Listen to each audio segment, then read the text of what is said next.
નમસ્તે અધિકારી મિત્રો. હવે અહીંયા આપણે કેવું છે, પંચાયતની આખી મેન્ટરશીપ લઈને આવ્યા છીએ 45 ડેઝની, બરોબર. હવે 45 ડેઝની અંદર હું તમને એ જ વસ્તુ કહીશ કે જ્યાંથી પ્રશ્ન પૂછાય છે. હું 13,000 પ્લસ પીવાયક્યુ આપવાનો છું, બરોબર. જ્ઞાન સારથી એપની અંદર એ વસ્તુ તમને ડાઉનલોડનો પણ ઓપ્શન મળશે. એ આખું મટીરિયલ્સ પ્રિન્ટેબલ હશે, બરોબર. પણ હવે ધ્યાન શું રાખવાનું છે કે તમારે છે ને જેટલી પણ વસ્તુ હું તમને ડાઉનલોડ કરવાનું ઓપ્શન પણ આપું, પણ એના સિવાય હું તમને કહેતો રહીશ કે આ વસ્તુનો સોર્સ પોઈન્ટ આ જ છે. તમારે એનાથી આગળ ના જતા, બરોબર. સપોઝ હું તમને કહું કે ગુજરાતનો ઇતિહાસ કરવો છે તમારે, પણ મૈત્રક વંશ, ચાવડા વંશ, સોલંકી વંશ ને વાઘેલા, તો એના માટેનો સોર્સ પોઈન્ટ એટલે આ જનની છે, બરોબર.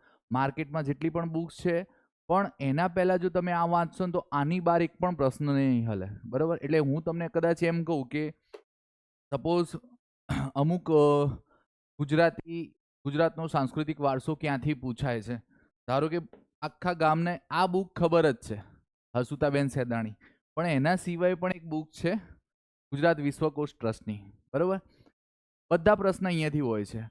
તમે જીપીએસસીના પીવાયક્યુ લઈ લો. એટલે આપણે ધ્યાન શું રાખવાનું છે કે આ આખા મેન્ટરશીપ પ્રોગ્રામમાં હું તમને પીવાયક્યુ તો આપીશ જ ફિલ્ટર કરીને, એના સિવાય એક એવો સોર્સ પોઈન્ટ કહીશ કે જે સોર્સ પોઈન્ટ અત્યાર સુધી દરેક એક્ઝામ ત્યાંથી લેવાય છે. એટલે કેવું છે કે તમે એ વાંચશો ને, બરાબર, તો હું તમને એમ કહું છું કે પંચાયત તમારાથી પાસ થઈ જશે, બરાબર.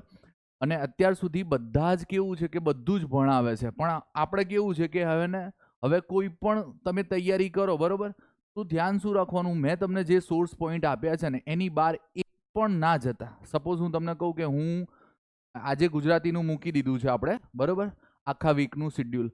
તો ગુજરાતી માટે તમારે 9 થી 12ની હે ને ધારો કે પ્રથમ ભાષા અને દ્વિતીય ભાષા આ બંને કરવાની છે. અને એના રૂઢિપ્રયોગો, એની કહેવતો, એના જ સમાનાર્થી, એના જ શબ્દ સમૂહ, આના સિવાય બહાર જતા જ નથી. અને એના સિવાય પછી શું કરવાનું, 5 થી 8નું કરવાનું છે, બરાબર. એના સિવાય પીવાયક્યુ મેં બધા આપી દીધા છે. ધારો કે જો આ પ્રોગ્રામની વિશેષતા શું છે, વન સ્ટોપ સોલ્યુશન, ક્યાંથી પૂછાશે એ સોર્સ આપી દઈશ, બરાબર. 13,000 પ્લસ પીવાયક્યુ. એસઓપી કઈ છે નવી, જે 17 પેપર લેવાયા છે ને દિવ્યાંગજનના, એ એસઓપી આપણે ફોલો કરીએ છીએ. એના સિવાય હું કરંટ માટે જો તમે જોઈ લેજો, અત્યારે પણ 17 દિવ્યાંગજનના જેટલા પણ ગુજરાત રિલેટેડ પ્રશ્ન પૂછાયા છે ને, એક પાક્ષિકના જ છે, બરોબર, સીધા. અને કાલે પણ કોન્સ્ટેબલમાં ત્યાંથી જ પૂછાયા છે, બરોબર. એના સિવાય 6 મહિનાનું કરંટ અફેર્સ આવશે, બરોબર. 45 દિવસમાં પ્રોગ્રામ આપણે કમ્પ્લીટ કરીશું. અને એના સિવાય 3 ફૂલ મોક ટેસ્ટ આપવાના છીએ આપણે.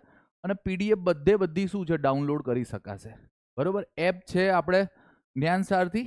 અને એના સિવાય કંઈ પણ તમારું માર્ગદર્શન વધારે જોઈતું હોય તો તમે ત્યાં મેસેજ નાખી શકો છો. અને હા, કોઈ પણ ટોપિકનો તમે મને સોર્સ પોઈન્ટ પૂછી શકો છો, સાહેબ, કે કૃષિ ક્યાંથી પૂછાય છે, નીતિ આયોગ ક્યાંથી પૂછાય છે, આયોજન પંચ ક્યાંથી પૂછાય છે, બધી જ વસ્તુ હું તમને કહી દઈશ કે કદાચ લેવી હોય બુક તો આ યુઝ કરજો, બરોબર. એટલે આજથી કહેવાય ને, આપણે મંગળવાર છે, સારો દિવસ છે, આજથી આપણે શરૂઆત કરીએ છીએ પંચાયતની 45 ડેઝ ચેલેન્જ, બરોબર. એટલે આજે હું તમને કહી દઉં છું કે ગુજરાતી તમારે કરવું હોય તો જે ડાઉનલોડ કર્યું છે, બરોબર, તમે એ વાંચવાનું શરૂ કરી દેજો. અને એના સિવાય 9 થી 12નું જ, બરોબર. કહેવત કરો તો કહેવત 9 થી 12ની, રૂઢિપ્રયોગ કરો તો પહેલા 9 થી 12ના, એમાં પ્રથમ ભાષા અને દ્વિતીય ભાષા, બરોબર. અને જાતે લખીને નોટ્સ બનાવજો, નહીં તો કેવું થશે, આ વર્ષે પણ તમારે આ ભરતી જતી રહેશે હાથમાંથી, બરોબર. બીજું કંઈ પણ તમારે માર્ગદર્શન જોઈતું હોય તો મોબાઈલ નંબર આપ્યો જ છે, બરોબર. ત્યાં તમે ઇન્ક્વાયરીમાં ફોન કરીને બધું જ પૂછી શકો છો. અને એના સિવાય ધારો કે તમારા જેટલા પણ પ્રશ્નો હોય, બરોબર, એ પ્રશ્નો એક સાથે તમે મોકલી આપજો.